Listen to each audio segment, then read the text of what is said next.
நேர்கள் அனைவரையும் ஜெயா பிளஸின் ஏணி என்ற கேள்வி விவாத நிகழ்ச்சிக்கு வரவேற்கிறோம். இந்தியாவினுடைய அண்டை நாடான நேபாளத்தில் நேற்று ஏற்பட்ட எதிர்பாராத பெரும் வெள்ளச்சரிவில் பலர் சிக்கியிருக்கிறார்கள், பலர் புதையுண்டும் இருக்கிறார்கள். மீட்பு பணிகள் தொடர்ந்து நடைபெற்று கொண்டே இருக்கிறது. மிகப்பெரிய அளவில் மேக வெடிப்பு சம்பவங்கள் பதிவாகவில்லை. ஆனாலும் கூட திடீரென ஏற்பட்ட வெள்ளப்பெருக்குக்கு பல காரணங்கள் சொல்லப்படுகிறது. அறிவியலாளர்கள் பலர் உண்மைகளை வெளிக்கொண்டு வருகிறார்கள். இன்னும் சொல்லப்போனால் பல சர்வதேச நாடுகளும் இந்த விபத்து எப்படி ஏற்பட்டது என்பது குறித்தான ஆய்வுகளை தொடங்கி இருக்கிறார்கள். அப்படி செய்யக்கூடிய அளவுக்கு இந்த விவகாரம் ஏன் இவ்வளவு முக்கியத்துவத்தை பெற்றிருக்கிறது? எல் நினோவினுடைய தாக்கம் உலக அரங்கில் பெரும் அச்சத்தை ஏற்படுத்தியிருக்கக்கூடிய நிலையில பனிப்பாறைகள் உருகியதால் இவ்வளவு பெரிய விபத்து ஏற்பட்டிருக்கிறதா என்ற மற்றொரு அச்சமும் ஏற்பட்டிருக்கிறது.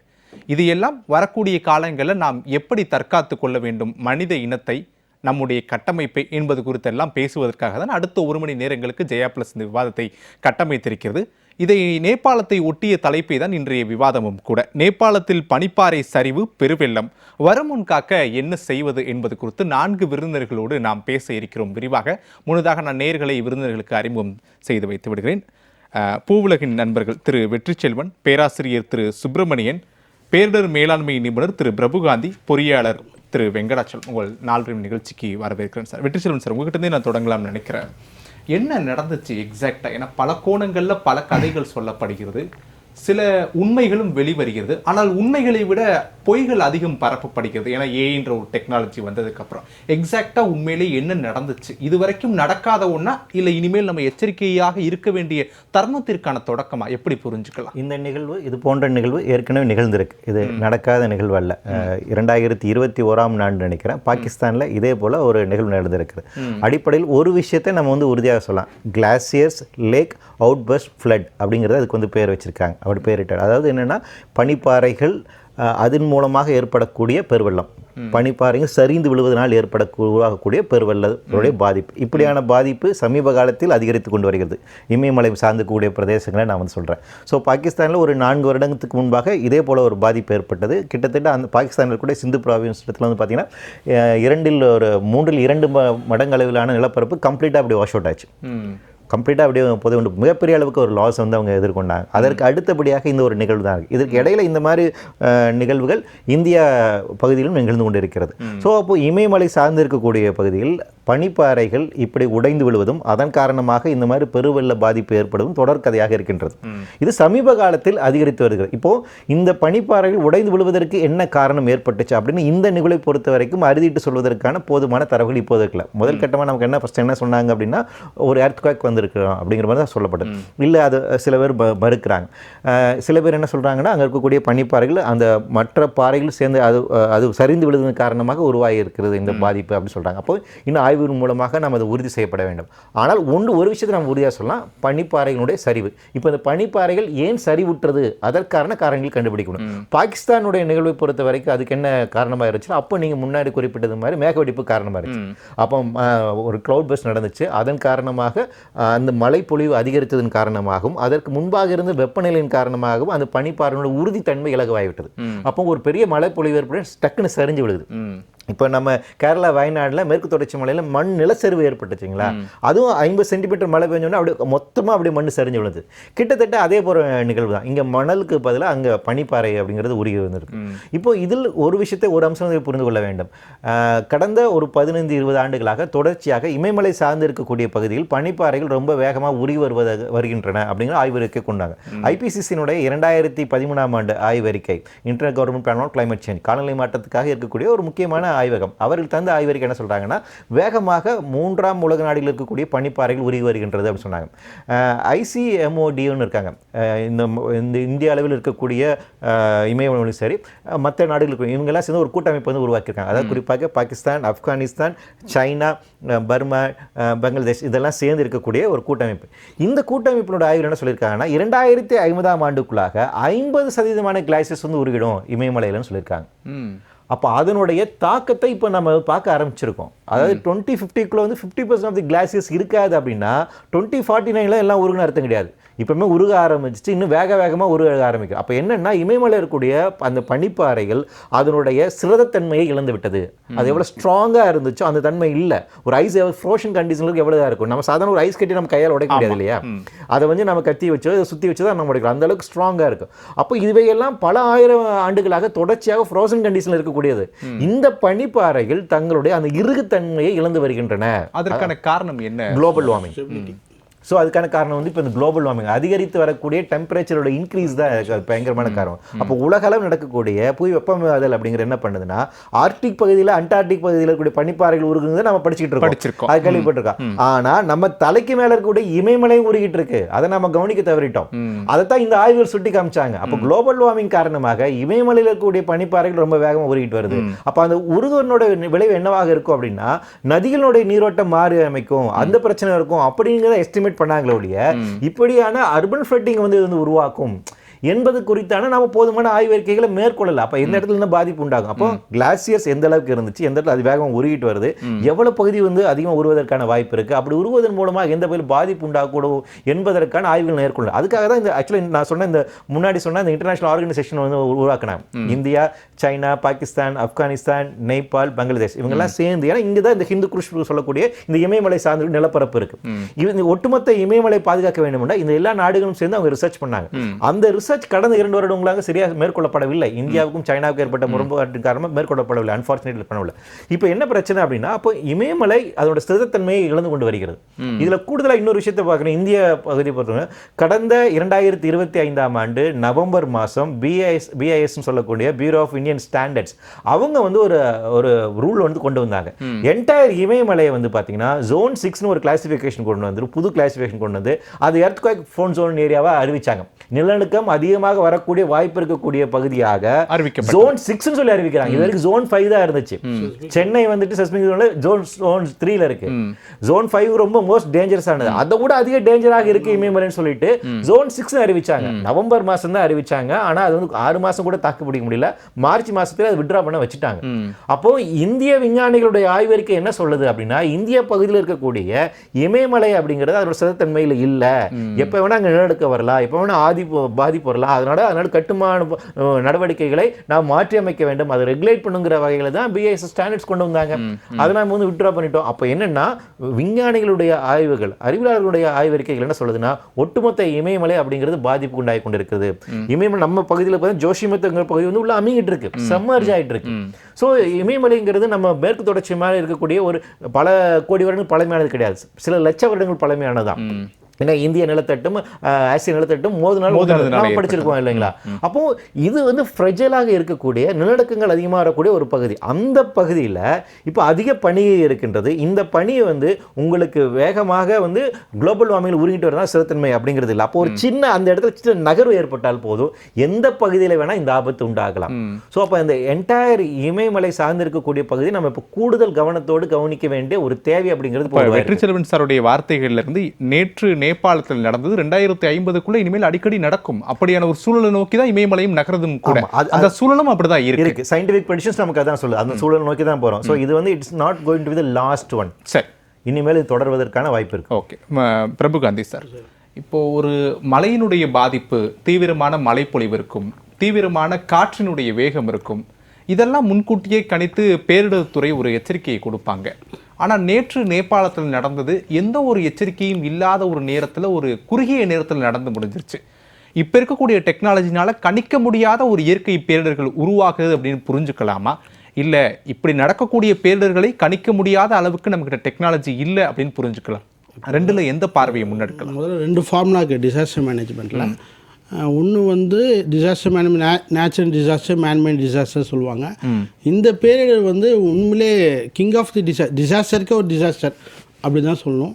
இன்னொன்று ஒரு 4 முனை தாக்குதல் அப்படின்னு சொல்லுவாங்களே, அதாவது சுற்றுச்சூழல், ஈகோசிஸ்டம், இது எல்லாமே போட்டு எனக்கு தெரிஞ்சு செஸ்மிக் ஜோன் ரிக்டரில் 4.5 ரிக்டர் வந்திருக்கு அப்படின்னு சொன்னாங்க. அதாவது அந்த கிளேஷியர் வந்து இருக்குது, அந்த கிளேஷியர் வந்து மெல்ட் ஆகிறதுக்கும் அந்த பர்டிகுலர் டைமில் பஸ்ட் ஆகிறதுக்கும் மெயின் காரணம் டிபேட்டில் நடந்த நிலநடுக்கம் காரணம் அப்படின்னு சொல்கிறாங்க. ஒன்று சீனாவில் நிறைய இன்ஃப்ராஸ்ட்ரக்சர் டெவலப்மெண்ட்னால நடந்து. நான் ஒன்று சொல்கிறேன், ஹிமாலயஸ் வந்து மவுண்டைன் வந்து இயற்கையாகவே நிறைய இப்போ ஜாகிரஃபிலாம் நல்லா நான் திருப்பி சொல்கிற விஷயம் என்னென்னா, இந்த ஜாகிரஃபி சிவிக் சென்ஸ் இது ரெண்டுமே இல்லாதனால தான் இப்போ நடந்த மிகப்பெரிய பேரழிவுக்கு காரணம். நான் இன்னொரு விஷயம் சொல்கிறேன், இப்போ நேற்று நடந்த ஃபுட்டேஜஸ் நம்ம எல்லாமே பார்க்குறச்ச இது வந்து க்ளவுட் பஸ்ட்டில் வராது, பெரிய ஃப்ளட் மேனேஜ்மெண்ட்டில் வந்ததா அதுலேயும் வராது. இது முழுக்க காரணம் அந்த ஐஸ்பர்க் வந்து கிராக் ஆகி நிலச்சரிவு மாதிரி ஐஸ்பர்க் சரிவு வந்ததுனால அது அப்படியே பெருவெள்ளம் மாதிரி கன்வெர்ட் ஆயிருக்கு. இது வந்து க்ளவுட் பஸ்ல வராது. இல்ல, அந்த பார்வையை நம்ம புரிஞ்சுக்க முடியுது. அதை நம்மளால கணிக்க தவறிட்டோமா? ஏன்னா இப்ப ஒருவேளை கணிச்சிருந்தா கூட இப்ப இன்று எச்சரிக்கை கொடுக்கப்படுது, நேற்று மாதிரி இன்னொரு சம்பவம் நடக்க போது, எச்சரிக்கையா இருங்க, பாதுகாப்பான இடங்களுக்கு தஞ்சம் செல்லுங்கன்றாங்க. ஆனா நேத்து இது போன்ற எந்த அறிவிப்புகளுமே வரல அப்படின்றப்ப கணிக்க தவறிட்டோமா? உண்மையிலே கணிக்க தவறிட்டோம். அதான் நான் திருப்பி சொன்ன விஷயம் என்னன்னா, டிசாஸ்டர் மேனேஜ்மெண்ட்ல இந்த மாதிரி R&Dலாம் நிறைய பண்ணணும், ரிசர்ச் அண்ட் டெவலப்மெண்ட் நிறைய பண்ணணும். இப்போ இஸ்ரோ சேட்டலைட்லாம் அனுப்புகிறோம்ல, இப்போ சேட்டலைட் பண்ணி அதை மானிட்டர் பண்ணலாமே, என்னென்ன நடக்குது ஏது நடக்குது. சார் ஹிமாலயாஸ் வந்து இப்போ சார் சொன்ன மாதிரி நிலச்சரிவு நடக்கிறதுக்கான ப்ரோன் ஜோன் தான்.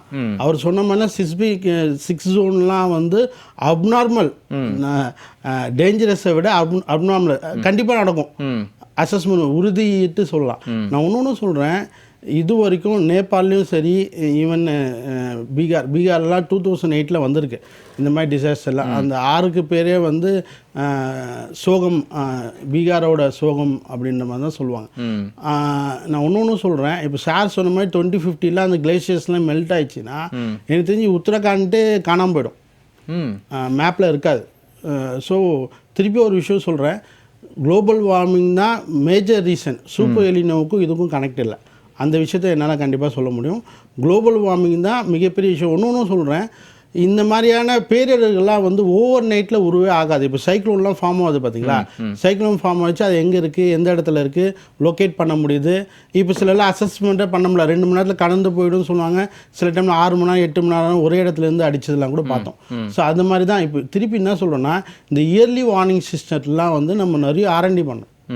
ரிசர்ச் அண்ட் டெவலப்மெண்ட் வந்து கவர்மெண்ட் வந்து பெரிய லெவலில் ப்ரையாரிட்டி கொடுக்கணும். ஏன்னா இப்போ நேபாள் மாதிரி கொஞ்சம் யோசிச்சு பாருங்கள், இப்போ உத்தரகாண்ட், டெல்லி மாதிரியான டென்ஸ்லி பாப்புலேட்டட் உள்ள பீப்புளை ஒரு 2 லட்சம் பேர் 3 லட்சம் பேர் சேஃபாக போய் எவாகேட் பண்ண முடியுமா? எவாகேட் பண்ணுற இன்ஃப்ராஸ்ட்ரக்சர்ஸ் இருக்கா? பேரிடரை தாங்கக்கூடிய டேக்கிள் பண்ணக்கூடிய நம்ம கிட்ட இன்ஃப்ராஸ்ட்ரக்சர்ஸ் இல்லை. அதான் பெரிய கொஸ்டின் மார்க்கு. நீங்கள் வயநாடு கேஸே எடுத்தீங்கன்னா, வயநாடு கேஸ் கூட லேண்ட்ஸ்லைடு தான்.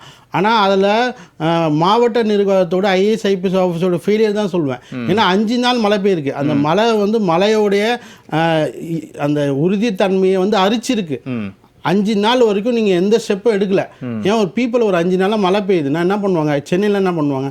ஆமாம், மழை பெஞ்சுன்னா ஆற்றுல வந்து ஒன்று ஸ்கூலில் போய் நடத்தி வைப்பாங்க, ஏதோ ஒன்று டக்குன்னு. அப்போ 5 நாளாக நீங்கள் ஏன் பண்ணல? சரி, 5 நாளாக. அதுதான் திருப்பி சொல்கிற விஷயம் என்னென்னா, IAS IPS ஆஃபீஸர்ஸ் மத்தியில் பேரிடர்கள் சம்பந்தமான நிறைய அவேர்னஸ் பண்ணணும். கவர்மெண்ட் வந்து சயின்டிஃபிக்கலாக R&D ரிசர்ச் அண்ட் டெவலப்மெண்ட் பண்ணி சீரியஸாக சொல்கிறேன், ஹிமாலயாஸ் வந்து இந்தியாவை காப்பாற்றுறது எப்படி இராணுவமோ அதை விட 1000 ராணுவத்துக்கு சமம் வந்து கிளைமேட்டிக் வைஸ் ஹிமாலயாஸ் வந்து இந்தியாவுக்கு அமைஞ்ச மிகப்பெரிய வரப்பிரசாதம். நமக்கு பருவமழை கூட இமாலயமலை கிடைக்குது. ஆமாம், அது மாதிரி இப்போ கங்கை நதி கூட வருதுல்ல, அதெல்லாம் வந்து எப்பவுமே வற்றாத நதி, அதோட வருது. இப்போ நம்ம எல்லா விஷயத்தையுமே, இப்போ சென்னையில ஒரு வெள்ளம் வந்தாலோ இல்ல பிற பகுதிகளில் அதீத கனமழை ஒரு குறிப்பிட்ட நேரத்தில் கொட்டி தீர்த்தாலோ எல்லாத்துக்கும் ஒரு பொதுவான ஒரு விளக்கத்தை கொடுத்துருவோம். இது மனித தவறு, நாம செஞ்ச தவறுக்கு தான் இன்னைக்கு அனுபவிக்கிறோம் அப்படின்னு சொல்லுவோம். இப்போ நேற்று நேபாளத்தில் நடந்ததை நம்ம எப்படி புரிஞ்சுக்கலாம், எந்த வகையில் வகைப்படுத்தலாம், அது யாருடைய தவறாக எடுத்துக்கலாம்? சரி, அதாவது குளோபல் வார்மிங்கான காரணம் ரூட் காஸ் அனலைசிஸ் பண்ணி பார்த்தா மேன்மேட் டிசாஸ்டர் தானே. அது பாட்டு ஐஸ்பர்க் இருக்கு, அந்த ஐஸ்பர்க் வந்து மெல்ட் ஆகி கிராக் ஆகுறதுக்கு 2026 என்ன காரணம்? எங்கள் தாத்தா பாட்டி எனக்கு விட்டு போன இந்த ஈகோ சிஸ்டம், இந்த என்விரான்மெண்ட்டு இப்போ என்னோட பேரன் பேத்திக்கு அது மாதிரி நான் கொடுப்பேனான்னு தெரியல. கேள்வி. ஏசி இல்லாத வீடே இல்லை, ஃப்ரிட்ஜ் இல்லாத வீடு இல்லை, கார் இல்லாத வீடு இல்லை, அது மாதிரி தானே ஆயிடுச்சு. இப்போ இதெல்லாம் தான் ஈகோ சிஸ்டத்தை. சரி, நான் ஒன்று சொல்லுவேன், என்வரான்மெண்ட் ஈகோ சிஸ்டம்ன்றது ஒரு சைக்கிள் சார். அந்த சைக்கிளில் ஏதாவது ஒன்று தடப்பட்டாலும் எல்லாமே நிற்கும். அதாவது இப்போ நீங்கள் சைக்கிள் ஸ்டாண்டில் ஒரு சைக்கிளை தட்டி விட்டா எப்படி டக்கு டக்கு டக்குன்னு எல்லாமே போய் விழுதோ, அதே மாதிரி தான் ஒன்று கனெக்ட். இப்போ இது வந்து எப்படி எடுத்து போனால் ஹியூமன் பிஹேவியர், நம்மளுடைய தனி மனித ஒழுக்கம் தான் எல்லாத்தையுமே எடுத்துன்னு போகுது. பிளாஸ்டிக் யூசேஜ்லேருந்து ஸ்டார்ட் ஆகும். அப்போ அதுலேருந்து காந்தி அவர்களுடைய வார்த்தைகள்ல இருந்து இனி வரக்கூடிய காலங்கள் அப்படின்றது இப்படித்தான், இயற்கை பேரிடர்களை மனித இனம் இன்னும் சந்திக்க வேண்டிய சூழலை நோக்கி தான் நம்ம பயணிக்கிறோம். வாழ கத்துக்கணும்னு சொன்ன மாதிரி கிளைமேட்டிக் சேஞ்சை டேக்கிள் பண்ண மாதிரி வாழ பேரிடரையும் நம்ம கத்துக்கணும் அப்படின்றீங்க. சரி, திரு வெங்கடாச்சலம், இப்போ நேற்று நேபாளத்தினுடைய இந்த கோரமான காட்சிகளை எல்லாம் பார்த்திருப்போம். நேற்றைய முன்தினம் ஒரு பகுதி எப்படி இருந்ததோ அப்படி ஒரு பகுதி இருந்ததற்கான அடையாளமே தெரியாத அளவுக்கு துடைத்து சென்று விட்டது இந்த இயற்கை பேரிடர். இப்போ நம்மளுடைய கட்டமைப்புகள் எப்படி இருக்க வேண்டும் அப்படின்னு பேசக்கூடிய தருணமும் கூட இந்த தருணம் நான் நினைக்கிறேன். எப்படிப்பட்ட ஒரு கட்டமைப்பை நம்ம உருவாக்க வேண்டும்? திரு பிரபுகாந்தி சொல்லும்போது எப்படி கொரோனாவோடு நம்ம வாழ பழகிக்கிட்டோமோ அதே போல இயற்கை பேரிடர்களோடு நம்ம வாழ்வதற்கு தேவையான நம்மளுடைய வாழ்விடங்களை மாற்றிக்கொள்ள வேண்டும் அப்படின்னு ஒரு பாதையை முன்வைக்கார். திரு வெங்கடாச்சலம் ஒரு பொறியாளர் அப்படின்ற அடிப்படையில் நான் முன்வைக்கிறேன். எப்படிப்பட்ட ஒரு கட்டமைப்புகளை நம்ம எதிர்காலத்தில் இது போன்ற பேரிடர்களை தக்கமைக்க நம்ம எதிர்கொள்ள வேண்டும்? இப்போ முக்கியமாக பார்த்தீங்கன்னா இது வந்து ஒரு மிகப்பெரிய எச்சரிக்கைன்னு இதை சொல்லலாம். நேபாளம் வந்து உலகத்திற்கு மிகப்பெரிய எச்சரிக்கைன்னு சொல்லலாம். இப்போ உடனடியாக இந்தியாவில் வந்து, அதாவது இமயமலை அடிவாரத்தில் இருக்கக்கூடிய மாநிலங்கள் பார்த்தீங்கன்னா ஜம்மு காஷ்மீர், லடாக்கு, இமாச்சல் பிரதேஷ், உத்தரகாண்ட், சிக்கிம், அருணாச்சல பிரதேசம், இது பீகார், இது எல்லாமே பார்த்தீங்கன்னா அது அடிவாரத்தில் தான் இருக்கு. இது எல்லாத்துலேயுமே இந்த மாதிரி ஒரு ஆறு கனெக்ட் ஆகி தான் வெளியில் தண்ணி போகுது. அப்போ எல்லாத்துலேயுமே ஒரு ரூட் காஸ்ட் ஆல்ரெடி இருக்கு. அரசாங்கம் வந்து உடனடியாக போர்க்கால அடிப்படையில் செய்ய வேண்டியது, இந்த இந்தியாவில் ஒரு பெரிய பிரச்சனைன்னா இந்த அன்அப்ரூவ்டு ப்ராப்பர்ட்டி வந்து மலையில் வந்து சர்வசாதாரணமாக பண்ணுவாங்க. இதை வந்து இந்த இடத்துல வந்து கன்ஸ்ட்ரக்ஷன் பண்ணுறதுக்கு பேன் செய்யப்பட்ட இடம் அப்படின்னு சொல்லிட்டு அந்த டாக்குமெண்ட்லேயே வந்து இம்மிடியேட்டாக அரசாங்கம் இதை பண்ணணுங்கிறது முக்கியமான விஷயமா நான் பார்க்குறேன். இப்போ இந்த இதிலே பார்த்தீங்கன்னா ஆல்மோஸ்ட் ஒரு 19 பாலங்கள் வந்து அடித்து செல்லப்பட்டன. 40 கிலோமீட்டருக்கு வந்து நேஷ்னல் ஹைவேஸை அடிச்சுட்டு போயிடுச்சு. இந்த மாதிரி பார்த்தீங்கன்னா இதெல்லாம் வந்து போனது இல்லாமல் மிகப்பெரிய உயிரிழப்பு வந்து இன்னும் கணக்கில் இது வரைக்கும் 200 பேர்னு சொல்கிறாங்க. இன்னும் எவ்வளோ பேர் இறந்துருப்பாங்கன்னு தெரியல. இது வந்து ஏற்கனவே ஒரு 2-3 இண்டிகேஷன் நமக்கு ஏற்கனவே கொடுத்தாச்சு. இப்போ கேரளாவில் நடந்த அந்த லேண்ட்ஸ்லைடும், வயநாட்டில் நடந்த லேண்ட்ஸ்லைடும் இது ஒரு இண்டிகேஷன். இப்போ அரசாங்கம் வந்து போர்க்கால அடிப்படையில் இந்தியா லெவலில் எங்கெங்கெல்லாம் வாட்டர் வந்து மேக்ஸிமம் வாட்டர் லெவல்னு ஒன்று இருக்குது. இப்போ ஒரு ஆற்றுல தண்ணி வருதுன்னா மேக்ஸிமம் வாட்டர் லெவல் ஒன்று இருக்கும். இப்போ மேக்ஸிமம் வாட்டர் லெவல் தாண்டி இந்த மாதிரி ஒரு பெரிய இண்டிகேஷன் இது வரைக்கும் இது மேக்ஸிமம் வாட்டர் லெவல்லேருந்து நார்மலாக ஒரு வாட்டர் லெவல் வந்து மேக்ஸிமம் வாட்டர் லெவல் இருக்குது அப்படின்னா அதுலேருந்து வந்து ஒரு 9 மீட்டர் வரைக்கும் தண்ணி வந்து மேலே எக்ஸஸ் போயிருக்கு. நார்மல் லெவல்லேருந்து 9 மீட்டர் எக்ஸஸ் போயிருக்கு அப்படிங்கிறது வந்து அக்கௌண்ட் பண்ணி இதை சொல்கிறாங்க இந்த தண்ணிக்கு. இப்போ 9 மீட்டர் எக்ஸஸ் போயிருக்குன்னா அந்த தண்ணியோட ஃபோர்ஸ் பார்க்கும்போது அங்கே கட்டியிருக்கிற அந்த ஆற்று ஓரங்களில் கட்டியிருக்கிற பில்டிங் ஃபுல்லாகவே பார்த்தீங்கன்னா கம்ப்ளீட்டாக அடித்து தூக்கி போய் வாஷ் அவுட். அதாவது அந்த வாட்டரோட ஃபோர்ஸ் இது வரைக்கும் என்னுடைய லைஃப்பில் நான் பார்த்ததில்லை. சில கிராமங்களே காணாமல் போயிடுச்சு அப்படின்றாங்க. பில்டிங் வந்து சிலதை அடிச்சுட்டு போகும், உள்ள பூந்து தூக்கிட்டு போகுது. அவ்வளோ பெரிய பாறைகளை உருட்டி தள்ளிட்டு போகுது, அவ்வளோடைய வேகம் இருக்கு. அப்போ இந்த மாதிரி உடனடியாக போர்க்கால அடிப்படையில் எங்கெங்கெல்லாம் ஆறுகளுடைய பாதைகள் இருக்கோ இது ஒரு இண்டிகேஷனா எடுத்துக்கிட்டு மேக்ஸிமம் ஃப்ளட் லெவல்ல இல்லாம இதே மாதிரி டிசாஸ்டர் ஃப்ளட் லெவல்னு ஒன்று ஃபிக்ஸ் பண்ணி அந்த இடத்துல கட்டிட அனுமதி கொடுப்பதை உடனடியாக அரசாங்கம் நிப்பாட்டணும். இந்திய அளவில் நான் சொல்றேன். இது ஏற்கனவே இந்த மாதிரி ஒரு ப்ராப்ளம் இருக்குன்னா இண்டிகேட் பண்ணி அவங்கள ஃபர்ஸ்ட் காலி பண்ண சொல்லணும். இல்லைன்னா இந்த மாதிரி மிகப்பெரிய ஒரு சேதம் வந்து இருக்கிறதுக்கு வாய்ப்பு இருக்கு. அதே நேரத்தில் இன்னொரு விஷயம் வந்து இது வந்து ஒரு நடக்க போகிறதில்ல. இப்போ ரீசெண்டாக ஒரு 15-20 நாளைக்கு முன்னாடி ஒரு நியூஸில் வந்து டெல்லியில் வந்து கட்டுமான வேலைகளை வந்து ஒரு மாதத்துக்கு நிப்பாட்டுறோம் பார்த்தீங்கன்னா இந்த மாதிரி பொல்யூஷன் கண்ட்ரோல் இஷ்யூ இருக்கிறதால அப்படிங்கிறது வந்து ஒரு அறிவிப்பு வந்து நம்ம பார்த்தோம். அது வந்து சென்னைக்கு வர்றதுக்கு மற்ற இடத்துக்கு வர்றதுக்கு ரொம்ப தூரத்தில் கிடையாது. மொத்தமாக பார்த்தீங்கன்னா இந்த டோட்டலாக இந்தியா வந்து வளர நாடுகள் பட்டியலில் இருக்கக்கூடிய மிகப்பெரிய இன்ஃப்ராஸ்ட்ரக்சர் பேஸ்டு. அப்போ நம்ம வந்து பொல்யூஷன் கண்ட்ரோலு சார் சொல்கிற மாதிரி வந்து நேச்சரோட நம்ம எல்லாத்தையும் இன்னும் கொஞ்சம் கனெக்டடாக இது எப்படி இன்னும் எந்த பாதிப்பும் இல்லாமல் எடுத்துகிட்டு போகிறதுக்கான வழிகளை வந்து அரசாங்கம் வந்து இது ஒரு வகைப்படுத்தணும். ஒரு எக்ஸாம்பிளே நான் பார்த்ததில்ல, இந்தியாவிலே வந்து கடந்த 15 ஆண்டுகளில் பார்த்தீங்கன்னா மிகப்பெரிய இன்ஃப்ராஸ்ட்ரக்சர் வந்து நேஷனல் ஹைவேஸ் பண்ணியிருக்காங்க. எவ்வளோ மரங்களை அழிச்சிருக்காங்கிறது எல்லாருக்குமே தெரியும். எவ்வளோ மரங்களை வந்து திருப்பி நட்டுருக்காங்கன்னு கேட்டால் கேள்விக்குறி தான். நான் பார்த்ததில் பார்த்தீங்கன்னா ரோடுகள் எல்லா இடத்துலையும் நிறைஞ்சிருக்கு. அவ்வளோ மரங்களையும் ரெக்கவர் பண்ணணும். இந்த மாதிரி விஷயங்களை சரி பண்ணாதான், இன்ஃப்ராஸ்ட்ரக்சரோட சேர்த்து இயற்கையோட சேர்த்து இன்ஃப்ராஸ்ட்ரக்சர் எடுத்துகிட்டு போனாதான் இந்த மாதிரி பிரச்சனைகளை ஃபியூச்சரில் வராமல் சரி பண்ண முடியும். இப்போ வெங்கடாச்சலத்துடைய பேச்சிலிருந்து இமயமலை ஒரு பக்கம் உருகிக்கிட்டே இருக்கு, அதை ஒட்டி இருக்கக்கூடிய மாநிலங்கள் பெரிய அளவில் பாதிப்பதற்கான வாய்ப்புகள் இருக்குது அப்படின்னு ஒரு எச்சரிக்கையை நம்ம சொல்ல முடியுது இல்லையா? அப்போ உங்களுடைய பேச்சிலிருந்து எனக்கு என்ன புரிஞ்சுக்க முடியுது அப்படின்னா, இந்திய வரைபடமே இனி மாறக்கூடும், அப்படியான ஒரு சூழலை தான் நம்ம எதிர்கொள்ள போகிறோம் அப்படின்னு தான் புரிஞ்சுக்கணுமா? ஏன்னா நீங்க சொல்லக்கூடிய ஸ்டேட்ஸ் எல்லாமே ரொம்ப முக்கியமானது. இன்னும் சொல்லப்போனா பீகார்லாம் நிலப்பரப்பில் ஒரு பெரிய ஸ்டேட்ஸு, அதெல்லாம் மாற்றணும், நம்ம இன்னும் எவால்வேட் ஆகணும் அப்படின்றப்போ அதெல்லாம் நடக்குமா? அதுக்கான சாத்தியங்கள் இருக்கா? இல்லை இருக்கக்கூடிய ஜென்ரேஷன் நான் முன்கூட்டியே இப்படி ஒரு டிசாஸ்டரை பார்த்து இது நேபாளங்கிறது நம்ம பக்கத்தில் இருக்கிற ஒரு கண்ட்ரி, ஏற்கனவே இந்தியாவோட இருந்த ஒரு கண்ட்ரி. இது வந்து மிகப்பெரிய ஒரு எச்சரிக்கையாக தான் நம்ம பார்க்கணுமே தவிர இதை வந்து ஒரு இன்னைக்கு வந்து இதோட ஹாட் நியூஸா இன்னைக்கு 4 நாளைக்கு வந்து இது பயங்கரமா இருக்கும், அதுக்கப்புறம் பார்த்தீங்கன்னா அதை நம்ம கடந்து போயிடுவோம். ஆனால் அரசாங்கம் தான் இதை வந்து மக்களால் எதுவுமே பண்ண முடியாது. அரசாங்கம் வந்து கடுமையான விதிகளை கொண்டு வந்தால் மட்டும்தான் மக்களை பாதுகாக்க முடியும். இல்லைன்னா இந்த ப்ராசஸ் இந்தியாவில் நடக்கிறதுக்கு ரொம்ப தூரத்தில் கிடையாது. ஏற்கனவே 2-3 இண்டிகேஷன் காமிச்சிருச்சு. இது இனிமேல் குறையவும் போறதில்லை, ஒவ்வொரு ஆண்டும் அதிகரிச்சுக்கிட்டு தான் போகும். அப்போ மாற்று நடவடிக்கைகள் அரசாங்கம் வந்து இது போர்க்கால அடிப்படையில் உடனடியாக அனௌன்ஸ் பண்ணால் மட்டும்தான் இந்த பிரச்சனையை சரி பண்ணணும். நேற்று நேபாளத்தில் நடந்தது இந்தியாவுக்கு நடக்கிறதுக்கு இன்னும் எவ்வளவு காலம் இருக்கு? ஸோ நம்ம முன்னெச்சரிக்கை நடவடிக்கை நம்ம எடுக்கணும் அப்படின்றத நம்ம பார்வையா இருக்கு. சரி வெற்றிச்செல்வன் சார், இப்போ காலநிலை மாற்றத்தில் நம்ம பல முன்னெடுப்பு நடவடிக்கைகளை மேற்கொள்கிறோம். மத்திய அரசு பல திட்டங்களை முன்னெடுக்கிறாங்க, ஒவ்வொரு மாநில அரசு இன்க்ளூடிங் தமிழ்நாடு முன்னெடுக்கிறாங்க. ஆனால் இருந்தாலும் கூட இது போன்ற சமிக்கைகள் தொடர்ந்து வந்துட்டு தானே இருக்கு. இப்போது ஒரு உதாரணத்தை கூட நம்ம பேசலாம். சில வருஷங்களுக்கு முன்பெல்லாம் நீலகிரியில் தொடர் மழை பெய்யுது அப்படின்னா எனக்கு தெரிஞ்ச பெருவாரியான அறிவிப்புகள் எப்படி வரும்னா, மழை அதிகமாக இருக்குது, பாதுகாப்பான இடங்கள். ஆனால் இப்போ வர செய்திகள் நிலச்சரிவு ஏற்பட்டு விடும், பாதுகாப்பான இடங்களுக்கு போங்க அப்படின்றாங்க. எப்படி காலங்கள் மாறும்போது செய்திகள் மாறுது அப்படின்னு புரிஞ்சுக்கலாமா? இல்லை ஒவ்வொரு காலமும் மாறிக்கிட்டே இருக்குது, நம்ம அதுக்கு தகுந்த மாதிரி மாறிக்கணும்னு புரிஞ்சுக்கலாம்? இப்போ தொடர்பு படுத்தியே பேசலாமே. நேற்று நேபாளத்தில் நடந்தது தமிழ்நாட்டில் நடக்காதுன்னு யாராலையும் உறுதி கொடுக்க முடியாது. நம்ம எந்த ஒரு சூழலை நோக்கி நம்ம பயணிக்கிறோம்? காலநிலை மாற்றம் அப்படிங்கிறது இயற்கையாக நிகழ்ந்து வருகின்ற ஒரு தன்மை தான். ஆனால் முன்பு நடந்த காலநிலை மாற்றத்திற்கும் தற்போது நடக்கக்கூடிய மாற்றத்துக்கு என்ன ஒரு வித்தியாசம் இருக்குது அப்படின்னா, இது வந்து completely man-made, completely human activities தான் நிகழக்கூடிய ஒரு நிகழ்வு.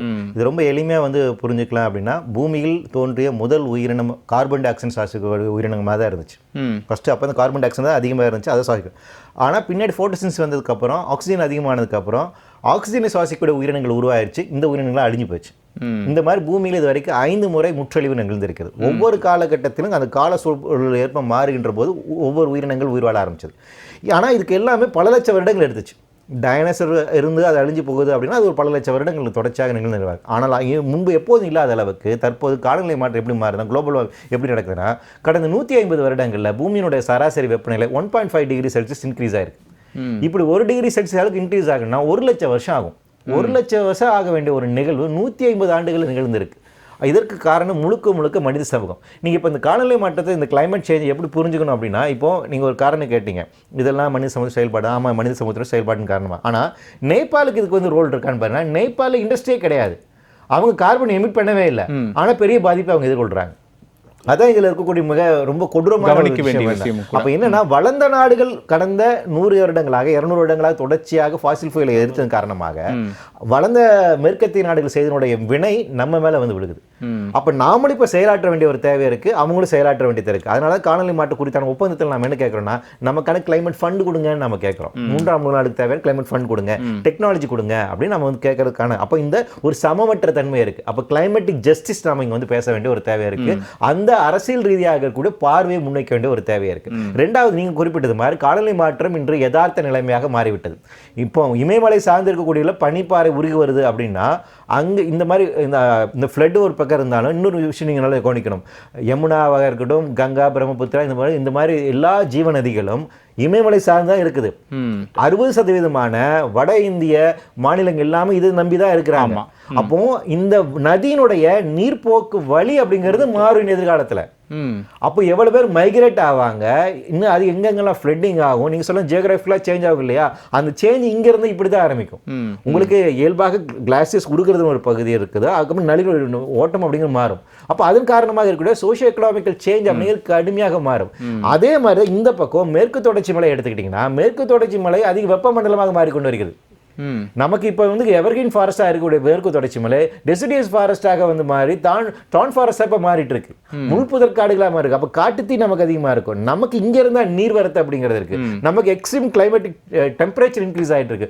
வெயில் நம்மளை கொள்ளுங்கிற இடத்துக்கு நம்ம இருக்கு. அப்போ மத்திய இந்தியாவை சார்ந்திருக்கக்கூடிய பகுதியில் சென்ட்ரல் இந்தியாவை பொறுத்த வரைக்கும் என்ன பிரச்சனை இருக்குன்னா அதிகமான வெப்பம் இருக்கும். கடலோரம் சார்ந்திருக்கக்கூடிய பகுதியில் உங்களுக்கு சைக்ளோன்ஸ் இருக்கும். அப்போ இந்த எக்ஸ்ட்ரீமிட்டிஸ், இந்த நியூ அப்நார்மல் இருக்கு இல்லைங்களா, இந்த நியூ அப்நார்மல் தான் இனிமேல் நார்மலா இருக்க போகுது.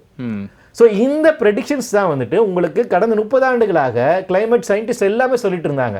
அதை இப்போ வெறும் பேப்பர்ல டேட்டாவை பார்த்துட்டு இருந்த விஷயம் எல்லாம் இப்போ ரத்தமும் சதையும் நம்ம பார்க்க ஆரம்பிச்சிருக்கு. ஆல்ரெடி இப்போ வெயில்ல கடந்த வருஷம் மட்டும் தெலுங்கானா, ஆந்திர பிரதேசம் மட்டும் 1500 பேர் இறந்து போயிருக்காங்க, ஹீட் வேவ்ஸ்னால இறந்து போயிருக்காங்க. அப்போ இந்த எண்ணிக்கை தமிழ்நாட்டில் நம்ம இன்னும் ப்ராப்பராக பதிவு செய்யலை. தமிழ்நாட்டில் ரொம்ப கம்மியாக சொல்கிறாங்க. அப்போ நமக்கு என்ன, நம்ம இன்னும் இதை பக்கத்தில் போதுமான ஆய்வுகள் பண்ண தரவுகள் இல்லை.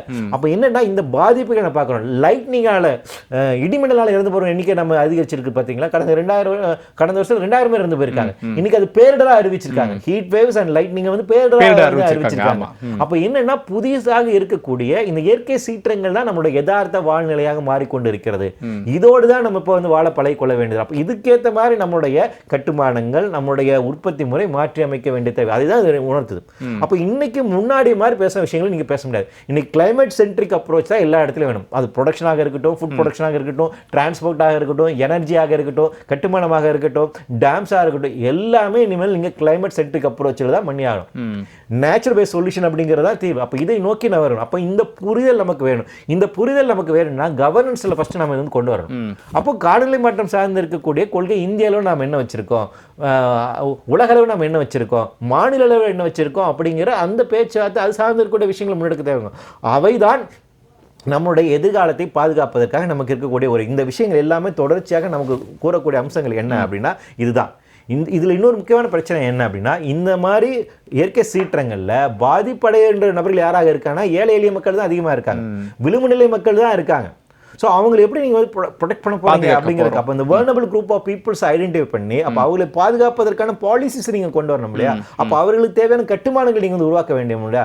இந்த இடத்துல தான் நம்மளுடைய டார்வினுடைய முக்கியமான அந்த ஒரு கோட்பாடு இருக்கு. மாறி வருகின்ற சூழலுக்கு ஏற்ப தகமைத்துக் கொள்ளக்கூடிய உயிரினங்கள் தப்பி பிழைக்கும். So the ability to adapt for new environment. அப்போ இந்த மாறி வருகின்ற புதிய சூழலுக்கு ஏற்ப தகமைத்துக் கொள்ளக்கூடிய எபிலிட்டி அப்படிங்கிறது முதல்ல மனித சமூகத்துக்கு இருக்குதா அப்படின்னு கேட்டீங்கன்னா அதுவே சவாலான விஷயம். உங்களால் எக்ஸ்ட்ரீம் டெம்பரேச்சர் அவர் சீக்கிரம் அடாப்ட் முடியாது. அப்ப ஏசி இல்லாம ஃபேன் இல்லாம இனிமேல் நீங்க வாழ முடியாது அப்படிங்கிற நிலைமைக்கு நம்ம இப்ப வந்துட்டோம். சென்னையில் அதனால தான் கரண்ட் எல்லாம் வெளியே வரும். நைட்டு புழுக்க அதிகமா இருக்கு இல்லையா. சென்னை பயங்கர ஹாட் சிட்டியா வந்து மாறிடுச்சு. 96 மணி நேரம் நம்ம இரவு நேர தூக்கத்தை இழந்திருக்கோம் ஒரு ஆய்வின் அடிப்படையில் சொல்றாங்க. பிகாஸ் அதிக நைட் டெம்பரேச்சர் பயங்கர இன்க்ரீஸ் ஆகுது. அப்போ நீங்க ஏசி இல்லாம ஃபேன் இல்லாம நீங்க இருக்க முடியாதுங்கிற நிலைமைக்கு நீங்க வந்துட்டீங்க. ஆர்டிபிஷியலா உங்களுக்கு ஒரு கூலிங் சிஸ்டம் வேணும் அப்படிங்கிற இடங்கிறது டேஞ்சரான ஜோன் இல்லையா. அப்ப அந்த இடத்துக்கு அப்ப இந்த இடத்துல அப்போ மிச்சம் மீதி இருக்கக்கூடிய எக்கோசிஸ்டம் எப்படி நீங்க ப்ரொடெக்ட் பண்ண போறீங்க. இப்போ என்னன்னா யாரெல்லாம் ஏசி அஃபோர்ட் பண்ண முடியுமோ அவங்க தப்பி பிழைக்க முடியும். யார் அஃபோர்ட் பண்ண முடியாது அவங்க பாதிக்கப்படுவாங்க. அந்த ஒரு ஏற்றத்தாழ்வு இருக்கு அப்படிங்களா. அப்போ கிளைமேட்டிக் இன்ஜஸ்டிஸ் அப்படிங்கிறது இங்க இருந்தா வருது. இது நாடுகளுக்கு இடையில இருக்கின்றது, மாநிலத்துக்கு இடையே இருக்கின்றது, டிஸ்ட்ரிக்ட் இடையில இருக்கிறது, தாலுகா இடையில இருக்குது, பஞ்சாயத்து இடையில இருக்குது, பக்கத்து தெருவுக்கு இடையில இருக்குது, பக்கத்து வீட்டுக்கு இடையில இருக்குது. அப்போ இதை எப்படி நம்ம அட்ரஸ் பண்ண போறோம். அப்போ இந்த மாதிரி இயற்கை சீற்றங்கள், நிகழ்வுகள், காலநிலை மாற்றத்துக்கான உருவாக்கக்கூடிய இந்த பாதிப்புகள் நம்மளுடைய படிப்பினை என்ன அப்படின்னா இதை வந்து ஒரு டிசாஸ்டர் மேனேஜ்மெண்ட் அப்படிங்கிற இடத்துல இருந்து நம்ம மட்டும் அணுகாமல் அதோட கூடுதலாக டிசாஸ்டர் மேனேஜ் ரொம்ப முக்கியம் வேணும், ஏர்லி வார்னிங் சிஸ்டம் ரொம்ப முக்கியம் வேணும், அதோட கூடுதலாக அடுத்த நகர்வாக கவர்னன்ஸ் நோக்கி நம்ம இருக்கும். ஒரு கிளைமேட்டிக் கவர்னன்ஸ் சிஸ்டம் இப்போ நமக்கு தேவைப்படுது அப்படின்னு. சரி, நிகழ்ச்சியில் இணைந்திருக்கிறார் பேராசிரியர் திரு சிவசுப்பிரமணியம் சார். வணக்கம். வணக்கம் சார். நேற்று நேபாளத்தினுடைய கோர விபத்து இந்தியாவினுடைய அண்டை நாட்டில் நடந்தது நமக்குமான ஒரு அச்சுறுத்தல் தான். நாளை நமக்கும் அது போன்ற விளைவுகள் நடக்கலாம் என்பது ஒரு அச்சுறுத்தலாக தான் இருக்கு. என்ன புரிஞ்சுக்கலாம், இந்த விபத்துல இருந்து? இது விபத்துன்னு தான் சொல்ல முடியும், என்ன புரிஞ்சுக்கலாம்? இப்போ பார்த்தீங்கன்னா இயற்கையினுடைய நிலைமை மிகவும் விசித்திரமாக செயல்பட்டு கொண்டிருக்கிறது. ம் அதற்கு அடிப்படை காரணமே மனிதர்களுடைய செயல்பாடுகள் தான். ம் ஃபஸ்ட்டு வந்து பாப்புலேஷன் இன்க்ரீஸ். இப்போ பார்த்தீங்கன்னா நம்ம இந்தியாவிலேயே 100 வருஷத்துக்கு முன்னாடி சுப்பிரமணிய பாரதி பாடும்பொழுது 30 கோடி முகமுடையாள் அப்படின்னார். அப்போ பங்களாதேஷும் நம்ம பாகிஸ்தானும் இருந்தது. ம் இப்போ 145 கோடி. ம் ஒவ்வொருத்தரும் செயல்பட்டுக்கிட்டே இருக்கிறாங்க. ரெண்டாவது வெஹிக்கிள் எல்லாம் அது பாட்டில் புகை வந்துக்கிட்டு இருக்கு, வெறும் சூடாகிக்கிட்டே இருக்குது. வெப்பமயமாதல் ரொம்ப அதிகமாக போயிட்டுருக்கு. ம் இன்னும் வளர்ந்த நாடுகளில் பார்த்திங்கன்னா இப்போல்லாம் காட்டுத்தீ, இந்த ஒவ்வொரு செயல்பாடுகள் வரும்போதும் அந்த காற்றை அப்படியே சூடாக்கிக்கிட்டே போகுது. ம் அது நமக்கு அதிகமாக தெரிய மாட்டேங்குது. ம் அந்த சூடாக்குறதுனுடைய நிலைமை என்னென்னா, இந்த பனிப்பாறைகளெல்லாம் அப்படியே கொஞ்சம் கொஞ்சமாக அப்படியே மெல்ட் ஆக ஆரம்பிக்குது. அதுதான் பேசிக் ரீசன். இப்போ அதில் பார்த்தீங்கன்னா இப்போ நீங்கள் இப்போ முன்னாடி சொன்ன மாதிரி நேபாளம் அண்ட் இந்தியா அந்த பார்டர் எல்லாம் வந்து இமயமலை பகுதியில் இருக்குது. இமயமலை நமக்கு நல்லாவே தெரியும், அது வற்றாத ஜீவநதி எல்லாம் வருது. அது பட் இருந்தாலும் அந்த பனிப்பாறைகளெல்லாம் ரொம்ப ஸ்ட்ராங்காகவே இருக்காங்க. அந்த இப்போ ஏற்பட்டதனுடைய விளைவே அதுதான். அந்த பனிப்பாறைகளில் கிட்டத்தட்ட பார்த்திங்கன்னா ஒரு 5 கிலோமீட்டருக்கு மேலே இருக்கிறது அப்படியே கீழ்ப்பகுதி போய் அப்படியே கீழே விழுந்ததுனால அது 1 கிலோமீட்டருக்கு கீழே விழுது அப்படின்றான். இப்போ விழும்போது அந்த 2-3 ஆறுகளெல்லாம் அடைச்சிருச்சு ஃபுல்லாக. அதனுடைய எஃபெக்ட் என்ன ஆகுதுன்னா, ஒவ்வொரு நிமிஷத்துக்கும் கிட்டத்தட்ட ஒரு அடி தண்ணி மேலே ஏறிக்கிட்டே இருக்குது அந்த ஆற்றில். ஒரு 30 நிமிஷத்தில் வந்து 30 அடி ஏறும்போது அது ப்ரீச் ஆகும்போது அதனுடைய வேகம் பாருங்கள், கிட்டத்தட்ட ஒரு 300 கிலோமீட்டர் வேகத்தில் போகுது அப்படின்றான். அது எல்லாம் சேர்ந்து அடிக்கும்போது பார்த்தீங்கன்னா நீங்களே டிவியில் காட்டுற மாதிரி அதெல்லாம் பிச்சுக்கிட்டு போகுது. அப்போ இது வந்து இயற்கையால் ஏற்படுறது. இதுக்கு காரணமே வெப்பநிலை, அதாவது உலக வெப்பநிலையா அதனுடைய அடிப்படை தான். சார், இப்போ இந்தியால தொடங்கி சர்வதேச நாடுகள் வரைக்கும் இந்த வெப்பநிலையை கட்டுப்படுத்துவதற்கும் காலநிலை மாற்றத்தை உணர்வதற்கும் பல திட்டங்களை முன்னெடுக்கிறாங்க. ஆனாலும் கூட நம்ம அதை நோக்கி தான் நகர்ந்துகிட்டே இருக்கோம். ஒவ்வொரு பேரிடர்கள் நடக்கும்போது அதைத்தான் நம்ம காரணம் சொல்லிக்கிட்டே இருக்கோம். நம்ம முன்னெடுக்கக்கூடிய திட்டங்களை சரிவர செயல்படுத்தவில்லை அப்படின்னு புரிஞ்சுக்கலாமா? இல்ல செயல்படுத்தினாலும் கூட அதற்கு ஏற்கக்கூடிய வகையில் இயற்கையும் இல்லை அப்படின்னு புரிஞ்சுக்கலாம்? இல்லை, இயற்கை இல்லைன்னு சொல்ல முடியாது. இயற்கை எப்பொழுதும் மாதிரி செயல்பட்டுக்கிட்டு தான் இருக்குது. இப்போ ஒன்ஸ் அந்த பனிக்கட்டி சூடு பண்ணிங்கன்னா அது உருக ஆரம்பிச்சிடும். அப்போ நம்ம மக்கள் செயல்படுறது, அரசாங்கத்தினுடைய செயல்பாடுகளை ஊக்குவிக்கிறது அது சரியில்லை, போதுமான அளவினதாக இல்லை. இப்போ ஃபார் இன்ஸ்டன்ஸ் வந்து நீங்கள் பைக் யூஸ் பண்ணுறோம், ஒவ்வொருத்தரும் ஒரு காரில் போகிறோம். இப்போ இதெல்லாம் வந்து தவிர்த்துட்டு பொது வாகனத்தில் போகலாம் அப்படின்னா அது நல்லா தான் இருக்கும். அது பட்டு ஒவ்வொன்றும் வந்து மாறிக்கிட்டே போகுது. இன்னும் பார்த்தீங்கன்னா உலக நாடுகளில் நிறைய மேற்கத்திய நாடுகள்லாம் இப்போ காடுகளெல்லாம் எரியுது, கிட்டத்தட்ட பல கிலோமீட்டருக்கு எரியுது. வெப்பநிலை அதிகம், அது வந்து சூடு ஒவ்வொன்றும் வந்து பூமியை சூடாக்கிட்டே போகுது. அந்த காற்று சூடாகும் போது இதெல்லாம் ஏற்படுறதுக்கு வாய்ப்பு இருக்குது. தென் துருவத்திலலாம் பார்த்தீங்கன்னா அண்டார்டிகாலாம் கொஞ்சம் கொஞ்சமாக உருக ஆரம்பிக்கும் போது இதே அங்கே வந்து மக்கள் அதிகமாக போகாதனால உங்களுக்கு தெரியல, இல்லாட்டி இதை விட அதிகமாக அங்கே போயிட்டுருக்கு. இப்போ அதனால தான் உங்களுக்கு அதாவது கடலினுடைய மட்டம் அதிகரிக்குது அப்படின்னு சொல்கிறதுக்கு காரணமே அதனுடைய பல ஆயிரம் கிலோமீட்டருக்கு அது பனிப்பாறைகள் இருக்குது. இப்போ இதில் அந்த பனிப்பாறைகள் ஒரு 5-6 கிலோமீட்டர் மேலே இருந்து அப்படியே கீழே விழும்போது ஃபுல்லாக போனதனுடைய எஃபெக்ட் தான் இது. இதில் இன்னொரு பாயிண்ட் என்னன்னு கேட்டிங்கன்னா, இந்த வடகிழக்கு தென்மேற்கு பருவமழை காலத்தில் தான் இது ஏற்படுதுன்னு நல்லா தெரியுது. இப்போ லாஸ்ட் இயர் ஜூன்லேயும் இதே மாதிரி ஒரு தடவை ஏற்பட்டிருக்கு. இப்போ அதே மாதிரி இப்போ ஆகஸ்ட்டில் வருது, கிட்டத்தட்ட ஒரு 10-14 மாதத்தில். அப்போது அந்த வெயில் காலம், அதாவது ஒளி அதிகமாக இருக்கின்ற பொழுது அது தாங்க முடியாமல் தான் இந்த மாதிரி செயல்பாடுகள் வருதுங்கிறது நல்லாவே தெரியுது. அந்த தென்மேற்கு பருவமழை காலத்தில் இந்த மாதிரி மக்கள் எல்லாம் வெளியில் இந்த மாதிரி வடகிழக்கு பகுதிகளுக்கெல்லாம் போகாமல் இருக்கிறது கொஞ்சம் நல்லது. அப்போ இந்த எஃபெக்டை கொஞ்சம் குறைச்சிக்கலாம். இது தடுக்க முடியுமா சார்? நீங்கள் ஒரு பேராசிரியர் அடிப்படையில் நான் கேட்குறேன். இப்போ காலநிலை மாற்றம் நிகழ்ந்து கொண்டே தான் இருக்கிறது. காலநிலை மாற்றம் நிகழ்கிறதே அப்படின்றதுக்காக நீங்கள் சொன்னக்கூடிய அந்த மக்கள் தொகையை நம்ம குறைக்கிறல, இன்னும் அது அதிகரிச்சுக்கிட்டே அதை விட வேகத்தில் நம்ம போயிட்டு இருக்கோம். அப்படின்றப்போ அதை தடுப்பதற்கான சூழல் இருக்கா? இல்லை நம்ம அதோட தான் வாழக்கூடிய தகவமைத்துக் கொள்ள வேண்டுமா வாழ்க்கை முறையவே? எப்படி புரிஞ்சுக்கலாம்? இல்லை, தடுப்பதுங்கிறது வந்து இயற்கை நிலைமையை நம்ம மாற்றிக்கிட்டு இருக்கோம். அதைவே தடுப்பதற்கான சூழல் இருக்கா? சூழல்னா மக்கள் தான் அதை செயல்படுத்தணும். ஏன்னா இப்போ நம்ம காலேஜில் படிக்கிறோம், ஸ்கூலில் படித்து ஒவ்வொருத்தரும் வரும்போது இது எல்லாத்தையும் தெரிஞ்சுக்கிட்டு வந்தால் நல்லது. இப்போ பார்த்தீங்கன்னா அந்த ஸ்டூடெண்ட்ஸினுடைய கெப்பாசிட்டியே வந்து ரொம்ப புவராக இருக்கும்போது ஒரு 50% அப்படி தான் இருக்குது. அப்போ அவங்க விஷயத்தை தெரிஞ்சுக்கலன்னா அவங்க இஷ்டத்துக்கு செயல்படும் போது இயற்கை யாரையும் பார்த்துக்கிட்டு இருக்காது. அது சூடுபடுத்தப்பட்ட அது ஆட்டோமேட்டிக்காக அதனுடைய செயல்பாட்டை காமிக்க அந்த மாதிரி ஒரு சுச்சுவேஷன் தான் இப்போ நம்ம பார்க்குறோம். அப்போ அதிலிருந்து தப்பிச்சுக்கிறதுக்கு என்ன இப்போ இவங்க போனவங்கெல்லாம் எந்த இக்கட்டான நிலைமை வந்தாலும் நமக்கு பாதிப்பில்லாத ஒரு நிலைமை ஏற்படுத்திக்குவோம், வாங்க போகலாம் அப்படின்ற ஒரு எண்ணத்தோடு போயிருந்து அதுக்கு என்னென்ன வழிமுறைகள் தெரிஞ்சிருந்து போனால் பிரச்சனை இல்லை. ஆனால் இது எப்படி வருது, எந்த செகண்டில் வருதுன்னு தெரியாமல் போய் மாட்டிக்கும் போது நம்ம ஒன்றும் பண்ண முடியாது. இதே சூழ்நிலை மீண்டும் மீண்டும் போகும்போது வந்துக்கிட்டு தான் இருக்கும். ஏன்னா இது இயற்கையை சரி பண்ணுறதுங்கிறது சாதாரண காரியமாக தெரியவில்லை. இது அதற்காக அரசாங்கம் மட்டுமன்றி மனிதர்கள், தனி மனிதர்கள் எல்லாரும் சேர்ந்து இதுக்கு ஒரு முடிவு தான் பண்ண முடியுங்கிறது என்னுடைய ஐடியா. திரு பிரபுகாந்த், இப்போ ஒவ்வொரு மாநிலமும் ஒவ்வொரு நாடுகளுமே பாதுகாப்பு சார்ந்த திட்டங்களுக்கு அதிக முக்கியத்துவத்தை கொடுப்பாங்க. நம்முடைய எல்லைகளை பாதுகாக்க வேண்டும், நம்ம நாட்டை பாதுகாக்க வேண்டும். ஆனால் இனி வரக்கூடிய காலங்கள் பேரிடர் துறைக்கு தான் நம்ம முக்கியத்துவம் கொடுக்கணும், ஏன்னால் பேரிடரை பாதுகாத்தால் மட்டுமே நாட்டை பாதுகாக்க முடியும் அப்படின்ற ஒரு நிலையை நோக்கி நம்ம செல்ல தொடங்கிட்டோமா? அதுக்கான சமிக்கைகளும் சாத்தியங்களும் தான் அந்த நேபாளம், வங்கதேசத்தில் ஏற்படக்கூடிய விபத்து, இதெல்லாம் புரிஞ்சுக்கணுமா?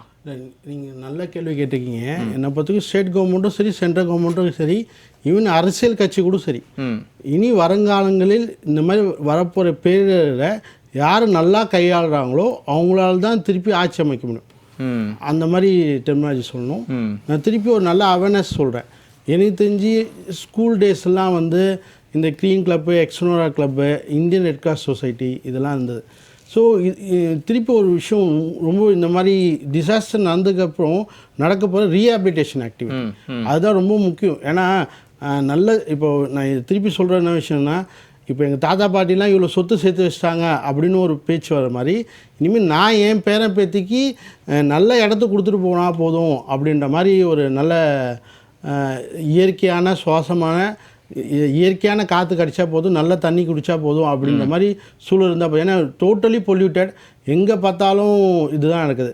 இந்த மாதிரியான லைஃப் ஸ்டைல்ஸை வந்து அடாப்ட் பண்ணுறதுக்கு இந்த சிவிக் சென்ஸ் இந்த மாதிரி விஷயங்களும் உள்ள கொண்டு. திருப்பி நான் சொல்கிறேன்னா, சார் சொன்னால் பார்த்தீங்களா, எல்லாமே கிளைமேட்டிக் சேஞ்சு சென்ட்ரிக்காக கவர்மெண்ட் இருக்கணும்.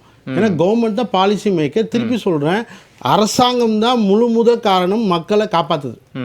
அதுதான் வந்து அரசாங்கத்தோட first priority of the order. நான் இம்மிடியேட்டாக என்ன பண்ணணும்னா, கவர்மெண்ட்டு மேப்பில் டிக்ளேர் பண்ணணும், இதெல்லாம் ரெட் ஜோனு, இதெல்லாம் வந்து மோஸ்ட் வல்னரபிள் ஏரியா, இந்த இடத்துக்கு போகாதீங்க. இப்போ சார் சொன்ன மாதிரி நான் நேபாளில் எந்த விதமான இன்ஃப்ராஸ்ட்ரக்சர் டெவலப்மெண்ட்டும் கொடுக்காதீங்க, சில ஏரியாலாம் வந்து வாழ தகுதியற்ற நகரமாக டிக்ளேர் பண்ணிடுங்கன்ற.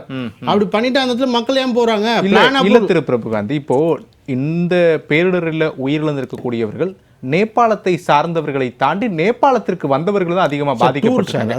அப்போ நம்ம பேரிடர் சார்ந்து பார்க்கும்போது இப்போ ஒரு இடத்துக்கு போகாதீங்க அப்படின்னு சொல்ல முடியாது. போனாலும் கூட அந்த இடத்துல இருந்து நம்ம எப்படி மீள்வது அப்படின்ற ஒரு பாதையை நோக்கி தான் நம்ம போறோம். அந்த நடவடிக்கையை சரியா எடுக்கிறோமா? அதான் கேள்வி. கரெக்டான கேள்வி தான் சொல்றீங்க. திருப்பி என்ன சொல்றேன்னா, நேபாள் மக்களை விட டூரிசம் தான் பெரிய லெவலில் எஃபெக்ட் ஆயிருக்கு.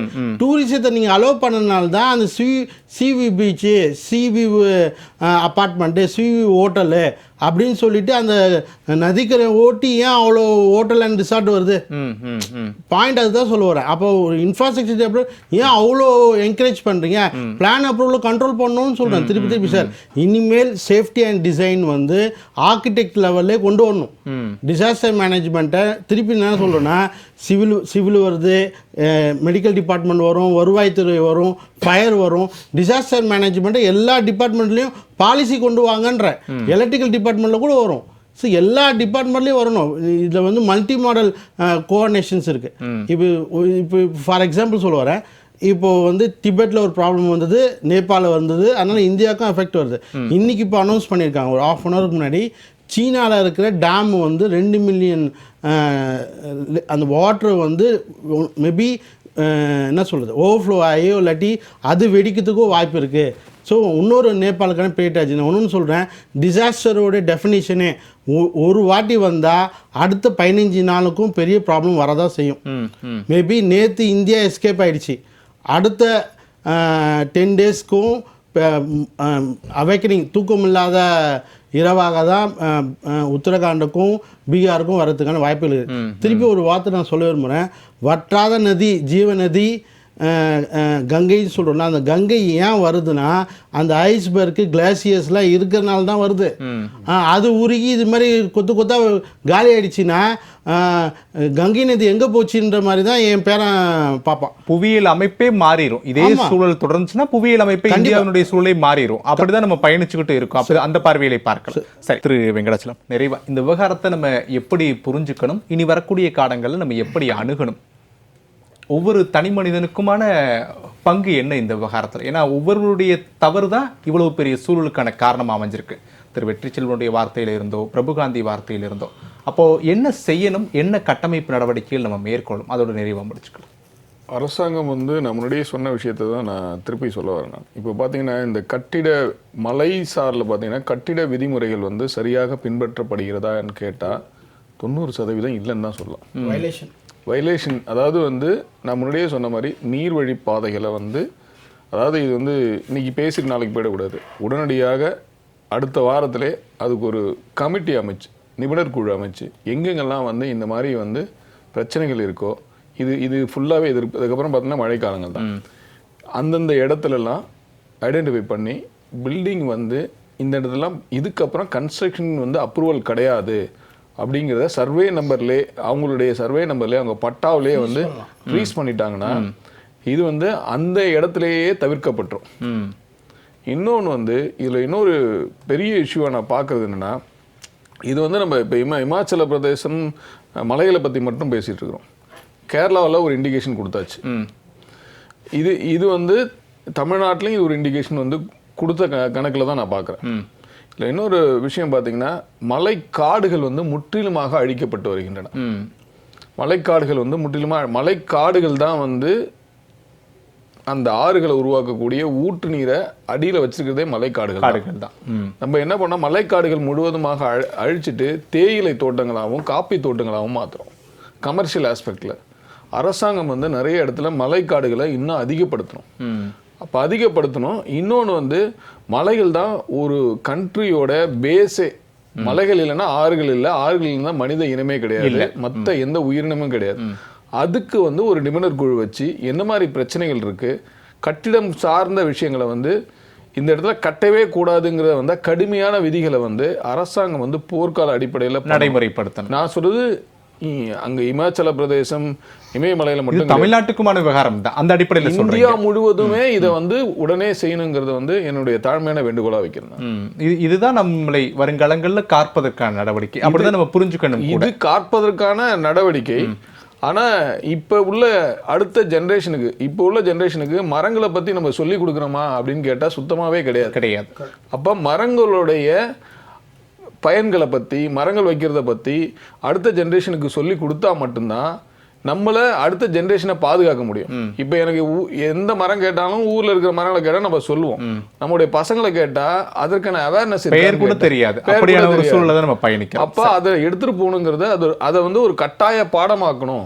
அப்போ தான் அவங்களுக்கு ஒரு அவேர்னஸ் வரும். நிறைவாக எடுத்துக்கிட்டேன், அதை வந்து எடுத்துக்கலாம். சார் வெற்றிச்செல்வன் சார், இப்போ எல்னினோவுடைய காலம் சர்வதேச செய்தி ஊடகங்களில் தொடங்கி இந்திய ஊடகங்கள் வரைக்கும் எல்னினோவுடைய தாக்கம் என்பது இந்தியாவை பெருமளவு பாதிக்கும். இன்னும் சொல்லப்போனால் சென்னை, தமிழ்நாடு உட்பட பல இடங்களில் வரக்கூடிய மாதங்களில் மழைப்பொழிவு தீவிரமாக இருக்கும். நீங்கள் வெயிலை பார்த்துட்டீங்க, மழையை இனிமேல் தான் பார்ப்பீங்க அப்படின்னு ஒரு எச்சரிக்கையோடு சொல்கிறாங்க. எல்னினோவுடைய தாக்கத்தினுடைய தொடக்கமும் கூட இந்த பெரிய விபத்து அப்படின்னு புரிஞ்சுக்கலாம். அதுக்கும் இதுக்கும் கனெக்டிவிட்டி இருக்குமா, இல்லை இது வேற காரணம் இது வேற காரணம் எடுத்துக்கலாம்? நான் ஒப்பீட்டளவில் கேட்குறேன், நிறைவாக எடுத்துக்கிறேன். இருக்கிறதுக்கான பாசிபிலிட்டிஸ் இருக்குது. இப்போ கிளைமேட் சேஞ்ச் இம்பாக்டை பொறுத்த வரைக்கும் ஆட்ரிபியூட்டிவ் சயின்ஸ் அப்படின்னு சொல்லுவாங்க. ஒரு நிகழ்வு நடந்ததுக்கு பின்பாக அதை ஆய்வு செய்து காலநிலை மாற்றத்தின் காரணமாக இதோட பாதிப்பு எந்த அளவுக்கு இருக்குது அப்படின்ற ஆய்வறிக்கை நமக்கு பின்னாடி தான் வரும். அப்படி தான் நமக்கு வந்து பாகிஸ்தானில் ஏற்பட்ட அந்த கிளாசியஸ் அவுட் பஸ்ட்லையும் அப்படி தான் சொன்னாங்க. கேரளா வயநாடு இன்சிடென்ட்டுமே சொன்னாங்க. ரெண்டுத்துக்குமே காரணியாக இருப்பது குளோபல் வார்மிங் தான் அப்படிங்கிறத சொன்னாங்க. ஸோ அதுக்கு அந்த ஆய்வு பின்னாடி தான் மேற்கொள்ளப்படும். ஏன்னா அதனுடைய இயல்பு தன்மை என்ன, அது குளோபல் வார்மிங் என்ன பண்ணும் அப்படின்னா ஒரு நிகழ்வுடைய இயல்பு தன்மையோட அதன் எக்ஸ்ட்ரீமிட்டிஸ்க்கு மாற்றும். அதான் கிளைமேட் சேஞ்ச் அப்படின்னு சொல்றோம். வெயில் இவ்வளவுதான் இருக்கு அப்படின்னா அந்த வெயிலுடைய தன்மை அதிகப்படுத்தும். அதுதான் நம்ம கிளைமேட் சேஞ்ச் சொல்றோம். அப்போ உங்களுக்கு ஒரு இயற்கையாக நிகழ வேண்டிய ஒரு இயற்கை சீற்றத்தினுடைய தன்மையே அதிகரித்திருக்கு அப்படின்னா அது காலநிலை மாற்றத்துக்காக நிகழ்ந்த நிகழ்வு அப்படின்னு சொல்லுவோம். அப்போ அந்த ஆட்ரிபியூட்டிவ் சயின்ஸ் அப்படிங்கிறது நமக்கு இன்னும் தான் அந்த ஆய்வு வரும். ஆனால் எல்லினோ பொறுத்த வரைக்கும் நமக்கு லாஸ்ட் ஜூன் ஜூலையிலே வந்துட்டு உங்களுக்கு செட் ஆயிருச்சு. அதனுடைய தாக்கத்தை நம்ம பார்க்க ஆரம்பிக்கிறோம். எக்ஸ்ட்ரீமிட்டிஸை வந்து நம்ம இன்னும் அடுத்த வருஷம் நம்ம வந்து பார்க்க போகிறோம். ஸோ என்னை பொறுத்த வரைக்கும் இனிஷியலாக என்னுடைய அப்சர்வேஷன் என்ன இருந்தால் இதனுடைய தாக்கம் இதில் இருப்பதற்கான வாய்ப்புகள் இருக்குது. அந்த ஹீட் வேவ்ஸ்னுடைய தாக்கங்கள் இருப்பதற்கான ஒரு வாய்ப்பு இருக்குது. அறுதிட்டு சொல்ல அது இன்னுமே விஞ்ஞானிகள் தான் அறுதிட்டு சொன்னோம். நம்பர் 1. ரெண்டாவதாக இருக்கக்கூடிய பிரச்சனை அப்படின்னா குளோபல் வார்மிங் ஒரு பக்கம் இருக்கின்ற அதோட பாதிப்பு உலகில் இருக்குது. குளோபல் வார்மிங் எல்லினோ எஃபெக்டை இன்க்ரீஸ் பண்ணுது. அதனால இப்போ இருக்கக்கூடிய எல்லினோ வந்துட்டு சூப்பர் எல்லினோவை தாண்டி காட்ஸிலா எல்லினோன்னு பேசுகிறாங்க. இதனால் வரைக்கும் ரெக்கார்டட் ஹிஸ்ட்ரியில் இல்லாத அளவுக்கு மெரின் டெம்பரேச்சர் இன்க்ரீஸ் ஆயிருக்கு. 1981 ரெக்கார்ட் பண்ணுறாங்க. இது வரைக்கும் இந்த ஜூன் ஜூலையில் இந்த பீக்கு அது போனதே இல்லை. ஸோ அதை எப்படி நீங்கள் புரிஞ்சுக்கணும்னா எர்த் எனர்ஜி இம்பேலன்ஸ் சொல்லுவாங்க. பெர் செகண்டுக்கு ஒரு நொடிக்கு 13 அணுகுண்டு வெடிச்சிங்கன்னா ஹிரோஷிமாவில் பயன்படுத்த அணுகுண்டு வெடிச்சா எவ்வளோ வெப்பம் உருவாகுமோ அந்த வெப்பத்தை பெர் செகண்டுக்கு பூமி உள்வாங்கிட்டு இருக்கு. இது 20 வருஷத்துக்கு முன்னாடி 2 அணுகுண்டா தான் இருந்துச்சு. இப்போ அது வந்து 12 அணுகுண்டா வந்து இன்க்ரீஸ் ஆகிட்டு இருக்கு. போக போக இந்த ரேட் இன்க்ரீஸ் ஆகுன்னு சொல்றாங்க. அப்போ அவ்வளோ வெப்பத்தை உள்வாகின்ற போது நீங்கள் நினச்சி பாருங்க கடல் எந்த அளவுக்கு கொந்தளிச்சுக்கிட்டு இருக்குன்னு. பனிப்பாறைகள் ரொம்ப வேகமாக உருவதற்கான ஒரு காரணங்கிறது அது. அப்போ எல்லினுடைய தாக்கம் இன்க்ரீஸ் ஆகி இருப்பதற்கு காரணமும் குளோபல் வார்மிங் தான். அப்போ இயற்கை சூழல் அதனுடைய எக்ஸ்ட்ரீமிட்டிஸை வந்து பார்க்கணும். இது எல்லாம் சேர்ந்து பார்த்தீங்கன்னா ஒரு புதிய சூழலை வந்து உருவாக்கிட்டு இருக்கு. இப்போ வழக்கமாக சொல்றாங்கன்னா பூமி இருக்காது, பூமி அழிஞ்சிடும் அப்படிங்கிறது இல்லை. பூமி இல்லை, பூமியோட இயல்பு தன்மை மாறிட்டு இருக்கு. உயிர் வாழும் சூழல் மாறிட்டு இருக்கு. அந்த உயிர் வாழும் அந்த இயல்பு தன்மைக்கு நீங்கள் தகவமைத்துக் கொள்ள முடியுமா அப்படிங்கிற டார்வினோட கேள்விதான் இப்போ நம்ம முன்னாடி இருக்கு. அப்ப இதில் புரிந்து கொள்ள வேண்டும் என்ற என்ன பண்ணணும் அப்படின்னா ஃபர்ஸ்ட் வல்னரபிலிட்டி அசஸ்மெண்ட் வேணும். எந்த பகுதியில் எந்த மாதிரி எக்ஸ்ட்ரீம் கிளைமேட்டிக் ஈவென்ட் நடப்பதற்கான வாய்ப்பு இருக்கு. அந்த கிளைமேட் வல்னரபிலிட்டி இண்டெக்ஸ் அப்படின்னு சொல்லுவாங்க. அந்த மாதிரி ஆய்வு 2-3 ஆல்ரெடி நம்ம வந்து பண்ணியிருக்காங்க. அது வந்து சில நிறுவனங்கள் பண்ணியிருக்காங்க. தமிழகத்த அளவு சில ஆய்வுகள் இருக்கு. ஆனால் அதில் நிறைய போதாமை இருக்கு. இன்னும் நாம அதை வந்து மேம்படுத்த வேண்டிய தேவை இருக்கு. அப்போ ஒவ்வொரு பகுதிக்குமான கிளைமேட் வல்னரபிலிட்டி இண்டெக்ஸ் அப்படிங்கிறது நமக்கு தேவை. அடுத்து அந்த வல்னரபிலிட்டி இண்டெக்ஸ் அடிப்படையில் இருந்துட்டு யார் அதிகமாக பாதிப்பு உள்ளாவார்கள் என்பதை கண்டெடுக்க வேண்டும். அப்போ வல்னரபிள் குரூப் ஆஃப் பீப்புள்ஸ் யாரா இருக்காங்க. அதுக்கப்புறம் அவங்களை ப்ரொடெக்ட் பண்றதுக்கான நமக்கு மிட்டிகேட்டிவ் அண்ட் அடாப்டிவ் ஸ்டெப்ஸ் எடுக்கணும். மிட்டிகேட்டிவ் அப்படிங்கிறது என்னன்னா இந்த பாதிப்புகளை குறைப்பதற்கான நடவடிக்கை என்ன அப்படிங்கிறது. அடுத்து இந்த புதிய சூழலோட வாடகை இப்படி நம்ம தகவமைத்துக் கொள்வது அப்படிங்கிற அடாப்டேஷன். அப்ப இனிமேல் உங்களுக்கு இயற்கை இப்படிதான் இருக்க போகுது. இனிமேல் 10 மாசம் உங்களுக்கு கடுமையான வெயில் தான் இருக்க போகுது. 1 மாசம் கடுமையான மழை இருக்க போகுது. 1 மாசம் கடுமையான குளிர் இருக்க போகுது. இந்த எக்ஸ்ட்ரீமிட்டிஸோட தான் நம்ம வாழ போறோம். இப்போ இந்த எக்ஸ்ட்ரீமிட்டிஸ்க்கு எப்படி நாம தகவமைத்துக் கொள்ள போறோம் அப்படிங்கிறது அடாப்டேஷன். இதுல வரக்கூடிய பாதிப்புகளை குறைப்பதற்கு நடவடிக்கை என்ன மேற்கொள்ள போகிறோம் அது மிட்டிகேஷன். இது 2 தான் நமக்கான ஆப்ஷன்ஸ். சார் நிறைவா எடுத்துக்கிறேன் சார். வெங்கடாச்சலம் சார் நிறைவா இப்போ இந்த நேபாளத்தையும் ஒட்டி தமிழ்நாட்டிற்கான அச்சுறுத்தல்கள் என்னென்ன? என்ன பேராசிரியர் அடிப்படையில் அந்த அடிப்படையில் கேட்குறேன் சார். சார் உங்களுக்கு மன்னிக்கவும் சார். சிவசுப்ரமணியன் சார். ஓகே நிறைவா இப்போ வெற்றி செல்வன் சொன்ன மாதிரியே இப்போ பார்த்தீங்கன்னா நம்ம இப்படித்தான் வாழ போகிறோம் அப்படிங்கிற ஒரு சூழ்நிலையை சொன்னார். பட் அதிலிருந்து மாறுறதுக்கு வாய்ப்பு இருக்குது. எப்படின்னு கேட்டிங்கன்னா நம்ம மக்கள் தான் அதை உணர்ந்து செயல்படும். எப்படின்னு கேட்டிங்கன்னா இயற்கையை சரிப்படுத்த வேண்டும். முன்னாடியெல்லாம் ஒரு 50 வருஷம் 100 வருஷத்துக்கு முன்னாடியெல்லாம் எப்படி காடுகள்லாம் ஒரு 20-25% இருந்ததோ அதே மாதிரி நல்ல பசுமையான சூழலை உருவாக்குறதுக்கு ஒவ்வொருத்தரும் ஒவ்வொரு வீட்டிலேருந்தே செயல்படணும். ஒவ்வொரு வீட்லேயும் ஒரு 2 மரம் வச்சு அதை நல்லா பாதுகாத்து இயற்கையை எந்த விதத்துலையும், ஏன்னா நம்ம இந்த 5 பஞ்சபூதங்கள் நிலம், நீர், காற்று, ஆகாயம், தீ இதுக்கு ஒரு தொந்தரவும் கொடுக்காம நம்மளால முடிஞ்ச அளவு நல்லதை பண்ணிக்கிட்டு இருந்தா நிச்சயமா அது நமக்கு பாதுகாப்பு தான் கொடுக்கும். சார் இந்த கிளைமேட் சேஞ்சை ஒட்டி இந்த எல்லினோவை ஒட்டி தமிழ்நாட்டுடைய பாதிப்புகள் வரக்கூடிய காலங்கள் இப்படித்தான் இருக்க போகிறது அப்படின்றத நம்ம இப்பயே பேச முடியுதில்லை. அப்படியான காலங்கள் என்ன? நம்ம அதோட நிறைவு செஞ்சுக்கோ. இல்லை அதான் காலங்கள்ன்ற சொல்றது நம்ம மனிதர்கள்ட்ட இருந்து தான் உருவாகுது எல்லாமே. இவங்க கொஞ்சம் சரியாக பண்ணி அது கவர்மெண்ட்டும் அதுக்கு கொஞ்சம் ஹெல்ப் பண்ணி நீங்கள் இந்த மாதிரி கெட்ட செயலெல்லாம் செய்யக்கூடாது, அதாவது சூடு பண்ணுற வேலையெல்லாம் இருக்கக்கூடாது. அதுக்கு என்னென்ன இப்போ ஈவன் காரில் போகும்போது ஏசி கார் பக்கத்துலன்னா எவ்வளோ சூடாகுது. அப்போ அந்த மாதிரி ஒவ்வொன்றும் சூடு பண்ணிக்கிட்டு அவர் சொன்ன மாதிரி பூமி அவ்வளோ சூட்டையும் உள்வாங்கிக்கிட்டு இருக்கு. அந்த காற்று எல்லாத்தையும் வாங்கிட்டு அது அமைதியாக போய் செயல்படுது. அதுவும் மீறி போகும்போது தான் இப்போ வெளிநாடுகள்லாம் பார்த்தீங்கன்னா நெருப்பு எப்போ பார்த்தாலும் எரிஞ்சிக்கிட்டே இருக்குது. காடுகளை என்னென்னமோ பண்ணுறான், அவ்வளோவே அது உள்வாங்கிக்குது. எங்கேயாவது ஒரு இடத்துல கொஞ்சம் அந்த மாதிரி தொந்தரவு பண்ணி விடும்போது தான் அது அதனுடைய எஃபெக்ட் தான் அப்படின்னு நல்லா தெரியுது. சில செய்திகளை கூட பார்க்க முடியுது. 300 வருடமாக இருந்த எரிமலை மீண்டும் வெடிக்க தொடங்கியதுன்னு செய்திகள் போடுறாங்க. 300 வருஷத்துக்கு அப்புறம் இப்ப ஏன் அது வரணும் அப்படின்ற ஒரு கேள்வியோட நம்ம பயணிக்க இருக்கிறோம். சரி, நான் அந்த பாயிண்ட்ல அந்த மாதிரி போகும்போது அது வந்து சூடாகும் போது இயற்கை இப்படி தான் வரும். இதெல்லாம் நிறுத்துறதுக்கான ஒவ்வொருத்தரும் கொஞ்சம் கொஞ்சம் ஸ்டெப் எடுத்தோம்னா ஓரளவுக்கு செயல்பாடுகள் பிற்காலத்தில் நம்ம முன்னாடி மாதிரியே வாழ முடியும் அப்படிங்கிறது என்னுடைய உறுதியான நம்பிக்கை. ஒரு வரிகள் ரொம்ப சுருக்கமா சார். இது அரசாங்கம் வந்து இன்னொரு பார்வையில் எடுத்தோன்னா கிரீன் பில்டிங் கான்செப்டை வந்து கொஞ்சம் அதிகரிக்கணும் அப்படிங்கிறத என்னுடைய பார்வையிலேருந்து வைக்கிறேன். நான் கட்டுமானத்துறையில் வந்து கிரீன் பில்டிங் கான்செப்ட் வந்து ரொம்ப முக்கியமாக, அதாவது கிரீன் பில்டிங் கான்செப்டில் வந்து அழிவில்லாமல் இயற்கை வளங்களை வந்து அழிக்காமல் எப்படி வந்து ஒரு கன்ஸ்ட்ரக்ஷன் பண்ணணும் அப்படிங்கிற ஒரு ஃபார்மேட்டில் அதற்கான கட்டமைப்புகளுக்கு அதிக ஒரு சலுகைகள் கொடுத்து பண்ணும்போது, இதற்கான முயற்சிகள் எடுக்கும்போது இந்த அழிவிலேருந்து ஒரு சர்டன் மேஜராக இந்த அழிவுக்கு முக்கியமான காரணமாக பார்க்குறது வந்து கட்டுமானத்துறை இன்ஃப்ராஸ்ட்ரக்சர் டெவலப்மெண்ட் தான் வந்து எல்லாரும் ஓவராலாக நீங்கள் செக் பண்ணும்போது இருக்கும். அதுக்கு சொன்ன மிகச்சிறந்த எடுத்துக்காட்டே பார்த்தீங்கன்னா டெல்லியில் வந்து இந்த 30 நாளைக்கு வந்து கட்டுமானத்துறையில் வந்து எந்த வேலையும் நடக்கக்கூடாதுன்னு சொன்னது. இதற்கு மாற்று வழி அரசாங்கம் வந்து இதை வந்து ஒரு நிபுணர் குழு வச்சு போர்க்கால அடிப்படையில் செய்யணும். சரி பிரபுகாந்த், ரொம்ப சுருக்கமாக நிறைவு. சார், இப்போ என்ஜிஓ வந்து பெரிய வைட்டல் ரோல் பண்ணும் டிசாஸ்டர் ரீஹாபிலிட்டேஷன் ஒர்க்கில். ஸோ கவர்மெண்ட் அது பெரிய லெவலில் சப்போர்ட் பண்ணணும். டிசாஸ்டர் வந்த பிறகு இல்லாமல் அவங்களுக்கான என்ன ஃபண்டிங் எல்லாம் பண்ணணும். அப்புறம் சிஎஸ்ஆர் ஃபண்டெல்லாம் பெரிய லெவலில் இருக்குது. அது எல்லாமே அந்தந்த கார்பரேட் கம்பெனி அந்தந்த ஏரியாலே பண்ணிவிட்டு கவர்மெண்ட்டு தராமல் நீங்கள் என்ன பண்ணீங்கன்னு ரிப்போர்ட் கொடுத்தா போதும் அப்படின்னு சொன்னால் இன்னும் கொஞ்சம் எஃபெக்டிவாக ரெஸ்கியூ ஆப்ரேஷன்ஸ் பண்ணலாம். தனி மனித நடவடிக்கைகளை தாண்டி அரசாங்கத்துடைய நடவடிக்கை இன்னும் கடுமையாக இருக்கப்பட வேண்டும். அப்பதான் நம்ம கால்நிலை காப்பாற்ற முடியும். கிளைமேட்டிக் சேஞ்ச் கவர்மெண்ட் மட்டும் நினைச்சா நடக்காது சார். இல்ல, தனி மனிதனோட சேர்த்து தான் சொல்றேன். அரசாங்கமும் தீவிரமான நடவடிக்கை முன்னெடுக்கும். Both combination, public and government combination பண்ணாதான். ஓகே, நிகழ்ச்சியில் கலந்து கொண்ட 4 விருந்தினருக்கு நன்றி. ஏனென்ற கேள்வி நிறைவடைகிறது. நாளை மற்றும் ஒரு தலைப்பில் சந்திக்கலாம். நன்றி, வணக்கம்.